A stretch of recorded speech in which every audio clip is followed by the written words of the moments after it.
I keep going back to this. The Heritage Foundation people that are the Votes people, Ross Vote people, that are driving all of the disruptions in the federal agency, that are driving all of the firings of people that were controlling the Doge agency, pseudo agency, right? They have always, what has always been stuck in their craw, what has always angered them.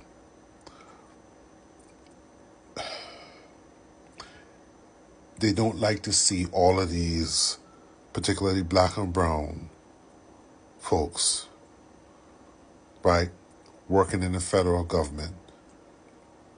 They have always chafed at the level of security that these black and brown folks, job security they've had in the federal government. And, you know, they chafe because they find the federal government there's too many people working for the federal government, too many agencies. They really feel that way. And what's stuck in their craw is, again, it's race again. Too many black and brown people feeling safe in a job. These black and brown people are not supposed to feel safe or protected or entitled to a job, or entitled to protection, or entitled to health care, or entitled to job security, or entitled to collective bargaining in a government job that their tax dollars pay for.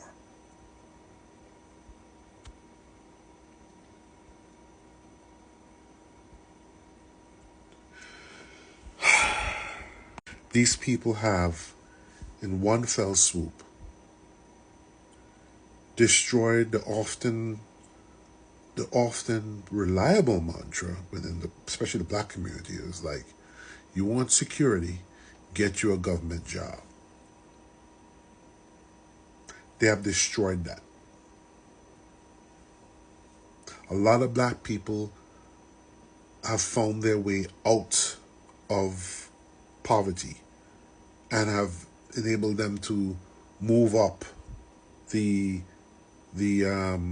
class ladder from poor to middle class by getting themselves a government job. A lot of people have been in government jobs for decades. They have good health care, pensions, 401k, job protections, right?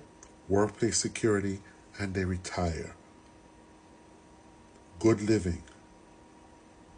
These white, racist, old country, robber baron capitalists have always hated that. They look at people that do that with contempt. So they just sent, and so in that vein, Voice of America, they sent off layoff notices to almost everyone that works there. Voice of America used to do, it was like an NPR and PBS, neutral, factual-based news in like almost 50 different languages, with further specializations in certain dialects and stuff where they needed to broadcast. You know, in places of conflict or famine or something, they tailored the news to that dialect. Neutral news is anti-Trump. The truth has a liberal bias. Objectivity has a liberal bias as far as these people are concerned. So the Voice of America, just like PBS and NPR, had to go. And they get swept up. The kind of way they're treating those people is the same kind of contempt that I spent maybe a little too much time talking about in the beginning.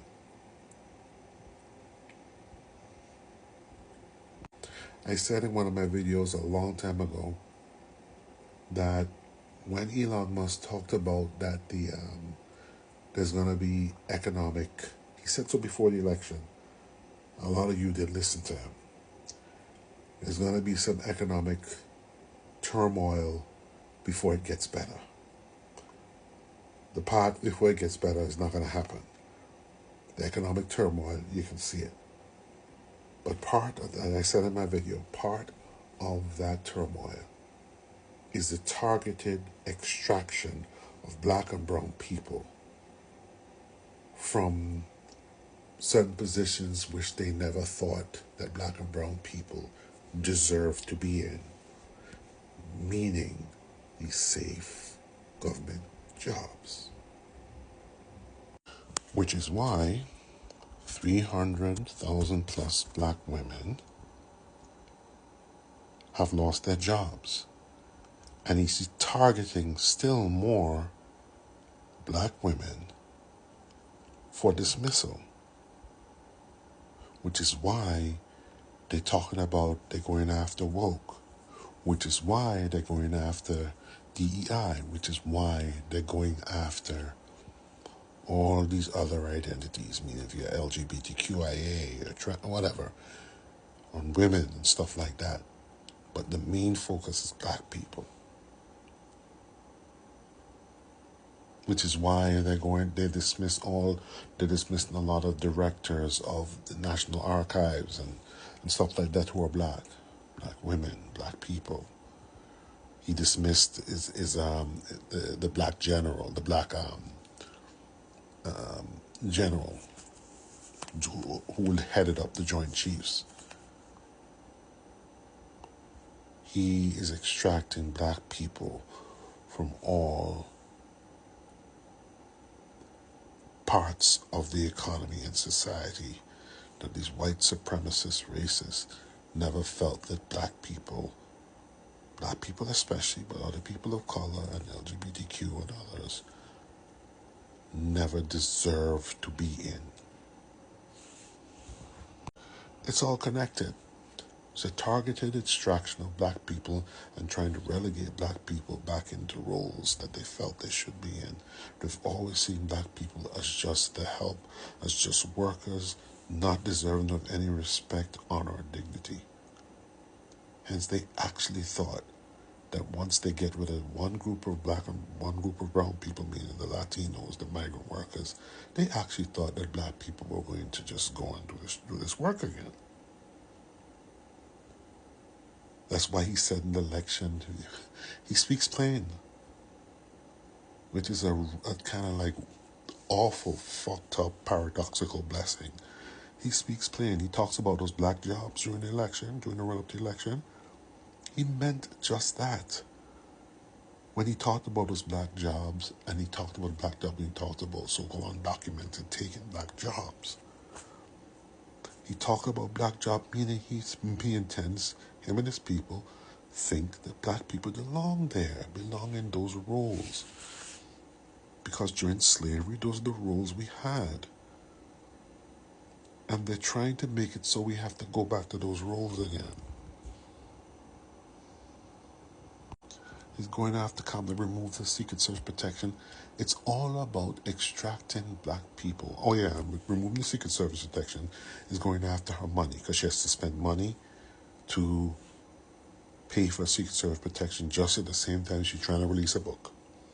That's going to cut into what she would normally take home. So yeah, everything's still racist. Levert the Baseman, thank you for that phrase. Everything is still racist. Still racist. Including the dissolution of government, is still racist. The contempt. We used to own you. Don't get it twisted. You don't get to do this. You got away with this too long and you're ungrateful, making all this fuss with your George Floyd marching. We're going to teach you a lesson now. Everything's racist.